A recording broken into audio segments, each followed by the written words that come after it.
by Rosenthal relating to the age at which a person in this state may marry. Chair recognizes Mr. Rosenthal to explain the bill.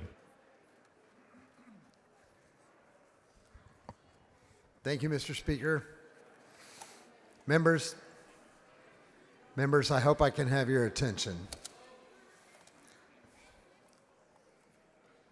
I am almost overcome to lay out this bill today. So House Bill 168 is one of the most important pieces of legislation I've ever filed. It might be the biggest thing I've ever tried to do in my life. And so I would really appreciate having your attention. I would really appreciate a little grace from you as I lay this out, because I have some stuff I want to tell you this. House Bill 168 aims to finally end child marriage in Texas. It's an issue I feel very passionately about, and so I hope to have your attention. So before we talk about the issue, I want to clarify what child marriage is and what it is not. Members, 18 years of age is the legal age to marry in this state. So child marriage is any marriage where one or both parties is under the age of 18. It seems simple. Most folks I've talked with about this, including a lot of members on this House floor, have been under the false impression that children under 18 can legally marry in Texas if they have their parents' permission. That is not true. It's just not the case. The law in Texas was changed in 2017 by our own Ms. T, Sanfernia Thompson, along with Senator Larry Taylor. And they made the age 18, and the only exception to that are minors who are 16 or 17 who have been legally emancipated from their families. That means they have been removed from the legal guardianship of their families. Parental permission is no longer a legal basis for a child to marry in this state. I've talked to many of you individually about this over the last few weeks. Most of you already know I brought this bill originally to protect our Texas children from a loophole in the law that allows trafficking of these kids. And that is certainly still my goal. We have a few instances a year where 40 to 50-year-old men are marrying 16 to 17-year-old girls in the state of Texas. I hope that's something we can all agree must be ended. And that's why I was, at the beginning, originally open to amending this bill to allow the exception if we close the age gap, or the restriction on the age gap. We've been calling that affectionately, calling a horrible thing the Romeo and Juliet exception, which would allow a 16 or 17-year-old to marry if their age was close in range. But that was before I laid the bill out in committee, and I heard the testimony of survivors and advocates and the providers who work directly with the marriage survivors, child marriage survivors, and so they convinced me to try my very best to pass this bill without taking that exception. So I understand some members may have difficulty voting for this without that exception. I get it. But I feel strongly, and here's why. Child marriage disproportionately impacts young girls. The practice of adults marrying children is a violation of a child's right, no matter if they're girls or boys. But we're going to talk mostly about girls because that's who this mostly affects. From 2009 to 2019, over 10,000 child marriages took place in Texas.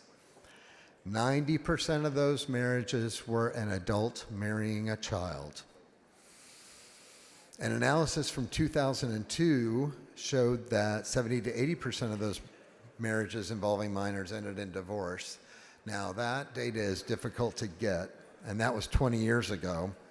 Based on studies that I've seen since then, I believe that number is much higher. Research conducted in 2021 by the University of North Dakota interviewed women across the United States who are married at an average age of 16. All the participants reported violence in their marriage. Every single one reported violence in their marriage. Also, a majority of participants' spouses abused the children. Participants reported suicidal ideation and a desire to self-harm, along with engaging in substance and alcohol abuse. All participants reported eventually divorcing their spouse. Every single one of these marriages ended in divorce. They universally found the process painful, and it was part of a cycle. Respondents discussed how their own parents were abusive in their marriages or how their families had a history of child marriage. Tahiri Justice Center Forced Marriage Initiative have been serving survivors of forced marriage and child marriage since 2011. The following is their data from 2011 to 2021 showing these realities for survivors of child marriage. 63% reported threats of physical violence. 63% reported threats. 43% reported violence actually occurred. I want you to pay special attention to what I'm about to say. 15% reported being trafficked, but for children in Texas, that number is 20%. So let this sink in. We talk about numbers a lot. I'm very data-driven. 20% of child marriage survivors in Texas reported being trafficked. What that means in real life is that these girls were trafficked by their husbands. Only 52% reached out for help when they were still minors.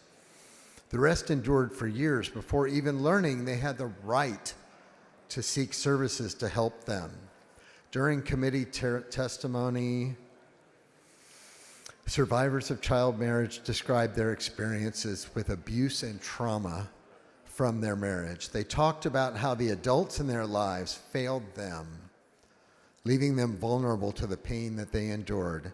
Many survivors of child marriage talked about how they felt pressured to stay in abusive relationships, often because the families were supportive of the marriage and wanted to see the relationship succeed.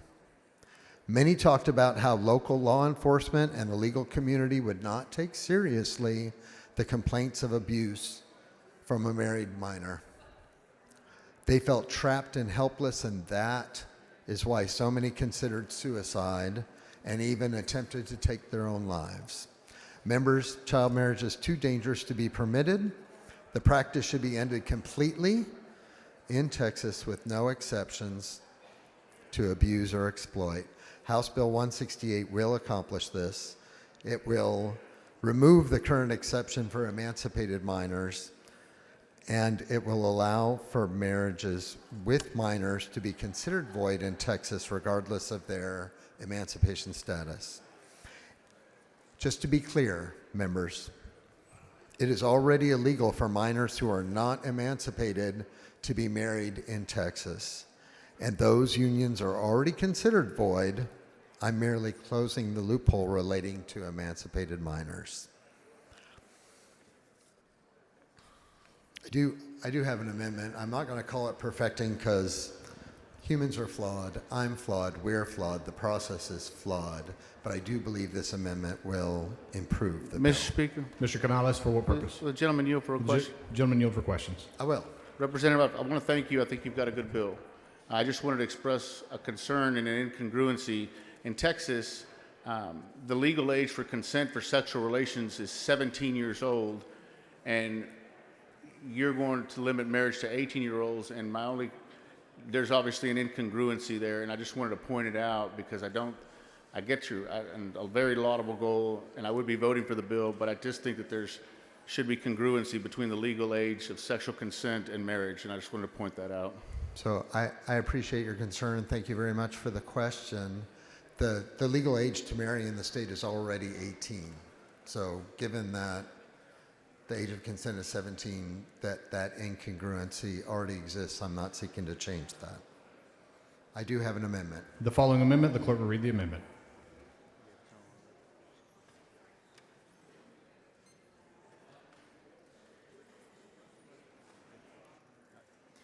Amendment by Rosenthal. Mr. Rosenthal to explain the amendment. Thank you, Mr. Speaker. This is actually pretty simple, and it was a concern that was raised by a couple of members as well as survivors. This amendment will allow a basis for seeking support. So if a minor is married and the marriage is voided and the minor wishes to seek spousal support like they would in the case of a normal marriage being divorced by legal action, this allows for that to happen. So if these young girls end up separated from marriage, separated from their means of support, that they have a way to at least seek temporary support in the marriage. And the amendment obviously acceptable to the author, and I move adoption.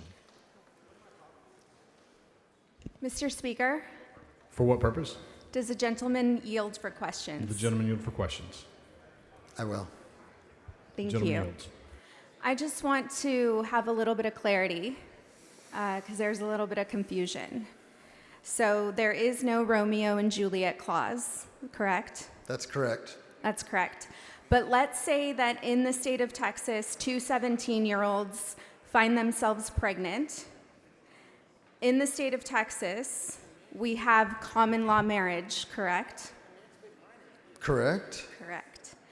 And so with common law marriage, they do get to benefit from something very similar to marriage without costly divorces or putting someone in a situation that they couldn't technically afford to get out of. Correct? I believe that's correct, but you're stepping onto ground that is not my area of expertise, so I'll defer to the legal experts.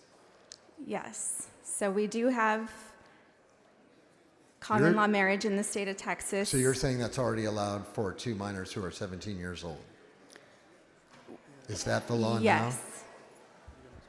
That is correct. And it's a civil union, is it recognized by the It state? is recognized as a civil union. Okay, I don't know that this changes anything about that area of law. It This, does. so the bill, to be clear, prohibits the issuing of a marriage license, and you're talking about a union that does not include that. Correct. I think there's just some concerns that in a Romeo and Juliet relationship, that this would stop them from being able to legally get married, but if they really wanted to, they could still live in civil union and be acknowledged as married. I believe that's correct. They could be Yes. acknowledged in a civil union. I'll just stop there. I think you're correct. Yes, I think this is a great bill. Thank you. I do. Mr. Speaker, Can I adopt the amendment? Are we on the amendment? Are we still on For the what amendment? purpose? I'll wait. Thank you.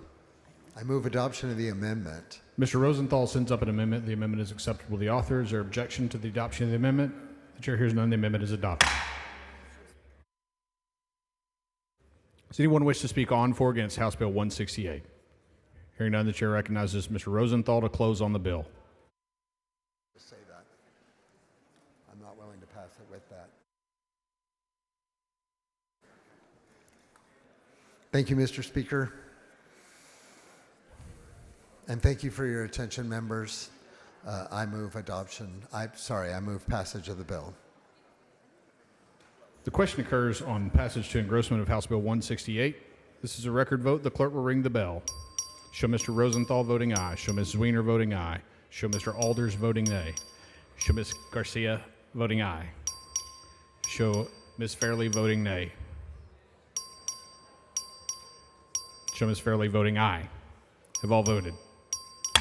There being 83 ayes, 51 nays, House Bill 168 is passed to third reading, or passed to engrossment.